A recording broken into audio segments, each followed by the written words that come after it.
हरियाणा में विधानसभा चुनाव को लेकर के सभी पार्टियों ने अपने प्रत्याशी घोषित कर दिए हैं, नामांकन तक कर दिए हैं।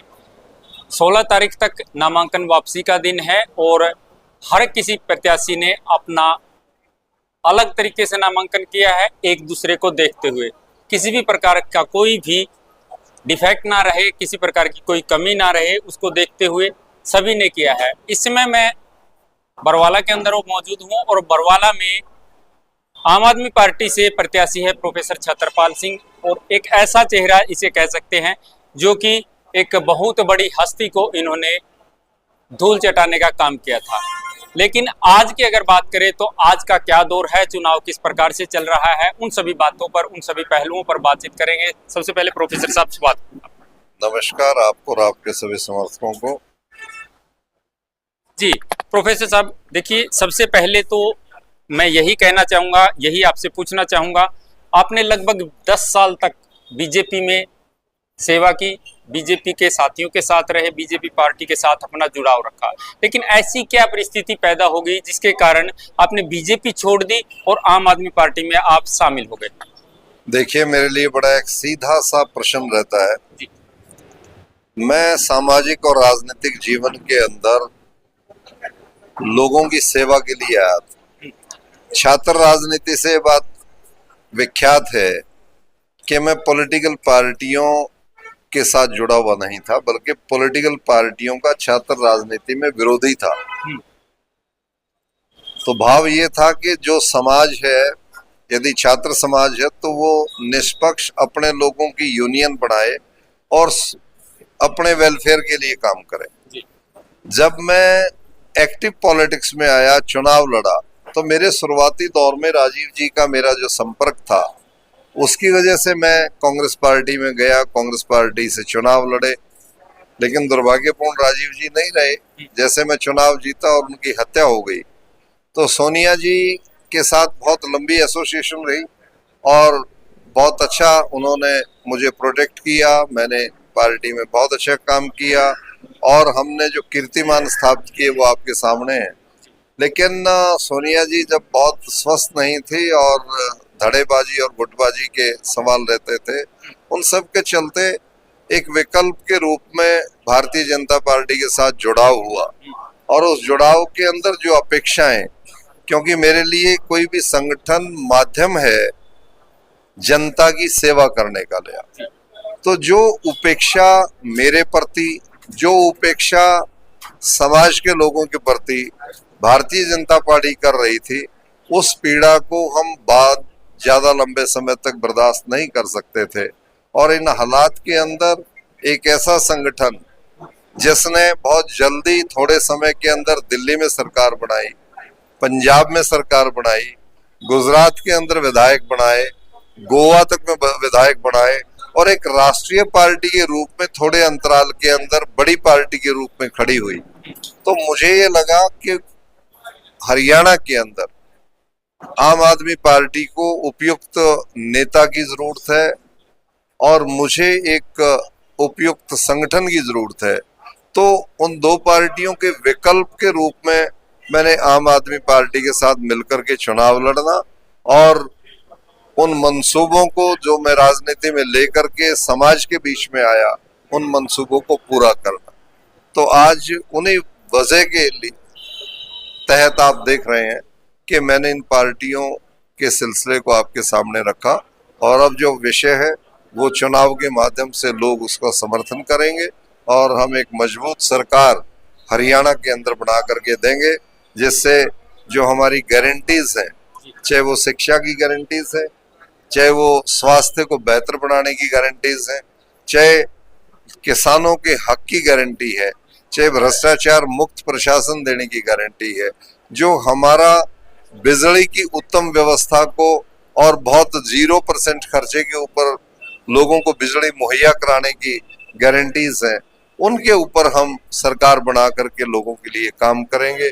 तो ये विकल्प आज इसलिए हमने चुना। सभी पार्टियां विचारधाराओं की पार्टी है। आपने बीजेपी को 10 साल दिए, उसकी किस प्रकार की विचारधारा रही है? और अब आप, थोड़ा समय हुआ है आम आदमी पार्टी में आप शामिल हुए हैं, प्रत्याशी आपको बनाया है, बीजेपी के अपेक्षा आम आदमी पार्टी की विचारधारा क्या है, कुछ मानते हैं? देखिए, ऑर्गेनाइजेशन कोई भी विकृत विचारधारा को लेकर नहीं बनाया जाता। जी। संगठन बनाते वक्त सभी विचारधाराओं को अच्छा तय करते हैं, लेकिन दिक्कत ये है कि जो उसके अंदर काम करने वाले लोग हैं वो उसकी विचारधाराओं को गौण कर देते हैं और अपने पर्सनल इंटरेस्ट को सामने लेकर के जब आते हैं तो संगठन काम नहीं कर पाता ठीक से, अच्छे लोग काम नहीं कर पाते ठीक से, इसलिए उनको विकल्प देखना पड़ता है। तो अब आम आदमी के विषयों को लेकर के जो पार्टी काम कर रही है उसके अंदर नई है और ये प्रयास है कि कोई व्यक्ति उसकी विचारधारा को काम करने के मंसूबों को खराब ना कर पाए। तो देखते हैं, इसके अंदर शायद अच्छा मौका मिलेगा, अच्छी व्यवस्था रहेगी और हम लोगों की सेवा का मंसूबा पूरा कर पाए। आपने कीर्तिमान स्थापित करने की बात कही, इसके बाद भी आपने जो कीर्तिमान स्थापित किया उसके बाद आपने कई चुनाव लड़े। वहीं अगर हम बात करें तो आपने अपने गांव से जिला परिषद का चुनाव लड़ा था, क्या कारण रहे थे कि आप जिला परिषद का चुनाव भी नहीं जीत पाए? जो व्यक्ति देवीलाल जैसी शख्सियत को अपने इलाके में हरा सकता है, जो व्यक्ति एक चुनाव से हर चुनाव में अपने इलाके से 10-10 हजार वोट बढ़ा सकता है, यदि कोई जिला परिषद का सवाल है, पंचायत का सवाल है या ब्लॉक समिति इसका सवाल है, वो भाईचारे के आपसी सवाल रहते हैं और उसके अंदर मेरी भागीदारी कभी ऐसी नहीं रहती कि मैं एक गुट के साथ मिलकर के काम करूं। तो वो परिवार के कुछ लोगों का फैसला था और वो फैसला मैं समझता कि मुझे उस फैसले को कहीं आगे बढ़ाने के लिए काम करना चाहिए था और इसीलिए जो व्यक्ति उस चुनाव में अग्रणी रहा वो मेरा ही विद्यार्थी है, हमारे ही परिवारों से है, हमारे ही गांव से है। तो उसमें कोई ऐसा चुनाव नहीं था जिससे कोई पॉलिटिकल कीर्तिमान प्लस और माइनस कहे जा सकते हैं। वो पारिवारिक चुनाव था, उसमें सभी हमारे परिवार के लोग थे और सबसे मेरा जो प्रिय विद्यार्थी था वही उसमें जीत के आया। जी, अभी अगर बात करें तो चुनाव प्रचार लगभग सभी पार्टियों ने तेज कर दिया है। प्रोफेसर छत्रपाल सिंह की अगर बात करें तो वो कितना एरिया कवर कर चुके हैं, कितना उनका पेंडिंग रहता है और किस प्रकार से आगे अपना चुनाव प्रचार या रणनीति बना रही है? छत्रपाल को कोई लंबा चौड़ा एरिया कवर करने की बात है। छत्रपाल जी का जो पूरा इलाका है उसमें रोज संपर्क रहता है और लोगों का ही ये फैसला था कि मैं हाथ से ना लड़ूं, बरवाड़ा को जरूरत है। मेरे जो 26 गांव गिराए के वही से बरवाड़ा के साथ जुड़े हुए हैं। हिसार जहाँ मीलगेट क्षेत्र है वहां पे मैं रहता हूँ, वहीं पे इसी हल्के में खेती करता हूँ। तो ये मेरी धड़ है, ये मेरी रूह है और इस रूह के अंदर नेतृत्व ठीक नहीं मिल रहा था लोगों को। उनकी इच्छा को पूरा करने के लिए, उनको विकास के रास्ते पूरा करने के लिए फैसला मैंने लिया है, लोगों के आदेश के मुताबिक लिया है और मैं समझता हूँ कि अगले 5 साल लोगों के वो मंसूबे और वो सारी अपेक्षा और इच्छाएं पूरी होंगी। जब आपने वो कीर्तिमान स्थापित किया था, हल्का घिराए होता था, उसी हल्के को तोड़ करके कुछ गांव अब बरवाला हल्के में आते हैं, तो उनका कितना प्लस माइनस आप देखते हैं?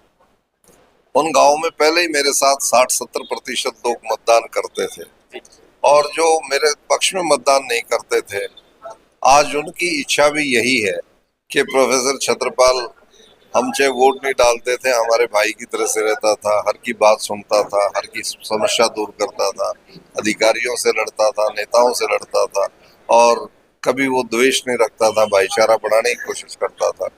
तो वो 26 गाँव तो इसी गिराए चालीसा का हिस्सा है। जो गिराए चालीसा की भी टिकट मेरे पास है, उस गिराए चालीसा का भी फैसला बरवाड़ा से मैं चुनाव लड़ूं उसके साथ है और वो सब इसके अंदर काम कर रहे हैं। बरवाड़ा मेरी जद्दी गांव की मंडी है, हमारा लेन देन कारोबार सारे परिवारों का यहीं से है। तो ये पुश्तैनी तालुकातों का एरिया है, तो ये मेरा घर है अपना और इस घर के अंदर मुझे वोट मांगते वक्त अच्छा लगता है और इनको वोट देते वक्त अच्छा लगता है। मुझे यहाँ काम करते हुए अच्छा लगेगा और यहाँ पे मेहनत करके विकास का रास्ता देते हुए अच्छा लगेगा। इसलिए कोई एरिया कवर करने का विषय नहीं है। जिस एरिया में मैं नहीं पहुंच पाता वहाँ अपने लोग रहते हैं, परिवार के लोग रहते हैं, रिलेशन के लोग रहते हैं, दोस्त रहते हैं, तो सब मिलजुल करके काम को आगे बढ़ा रहे हैं और हमने सबकी हाजिरी देने के लिए 17 तारीख को मंगलवार को एक तूफानी दौरा रखा है, जिसके अंदर हजारों लोग सभी गांव के अंदर, बरवाड़ा शहर, मंडे और बेलगेट के अंदर वोट की अपील करने के लिए पूरे इलाके के अंदर जाएंगे। देखिए, चुनाव के अंदर अक्सर मुद्दे होते हैं, शिक्षा, स्वास्थ्य, बेरोजगारी, महंगाई। इसके अलावा प्रोफेसर छतरपाल क्या विजन लेकर के चल रहे हैं कि कुछ नया इस राजनीति से निकाल करके आम जनता को उसका जो फायदा है वो पहुंचाया जाए? सबसे अच्छी बात तो मैं ये करना चाहता हूं, जो मैंने हमेशा की है। नेता जो भ्रष्टाचारों के अंदर हैं, जिन्होंने लोगों की जमीनों के सौदे करवाने में, लोगों की जमीनों के लैंड यूज चेंज कराने में रिश्वतें ली हैं, जिनके खिलाफ पर्चे दर्ज हैं, जो झूठ की राजनीति करते हैं और जो लोग झूठे सब्ज़बाग दिखाने की बात करते हैं, और जो ऐसे लोग जो लोगों को कभी शराब, कभी पैसा, इनके लालच दिलवा करके काम करना चाहते हैं, तो इस किस्म की प्रवृत्ति खत्म हो, सख्त ईमानदार सरकार चले, सख्त ईमानदारी प्रशासन निभाए और लोगों का सही नियत के साथ काम हो, तो फिर ये जो विकास के बाधाएं हैं वो खत्म होंगी और विकसित इलाका रहेगा। आप इस बात को देखते हो, कमजोर नेतृत्व, लालची नेतृत्व ये नहीं कर पाता है और इसीलिए इलाका पछताता है। ईमानदार नेतृत्व होगा, मजबूत नेतृत्व होगा, लियाकत रखने वाला नेतृत्व होगा, न डरने वाला नेतृत्व होगा, लोगों के लिए जान झोंकने वाला नेतृत्व होगा, तो निश्चित तौर से विकास के रास्ते खुलेंगे और इस बरवाड़ा हलके की, हरियाणा और जिला हिसार की कायाकल्प होगी। ये कीर्तिमान पिछले 1991 से हरियाणा की विधानसभा में मैंने दिखाए हैं और अब दोबारा से मौका मिलेगा। जिस दिन मैं फार्म भर रहा था तो लोग कह रहे थे अब ये दोबारा पुराना दौर आएगा, वही दौर आएगा जिसमें विकास होता था, लोगों की इज्जत होती थी, लोगों को भाईचारा मिलता था, लोगों को अमन चैन मिलता था और लोग गर्व के साथ अपना समय व्यतीत करते थे। अंत में हल्के की जनता से क्या कुछ अपील करना चाहेंगे, क्या कुछ उनको संदेश देना चाहेंगे? यही अपील है कि वो आज ईमानदारी के साथ वोट करें, अच्छे और बुरे के अंदर, कमजोर और सक्षम के अंदर फर्क देख करके वोट करें।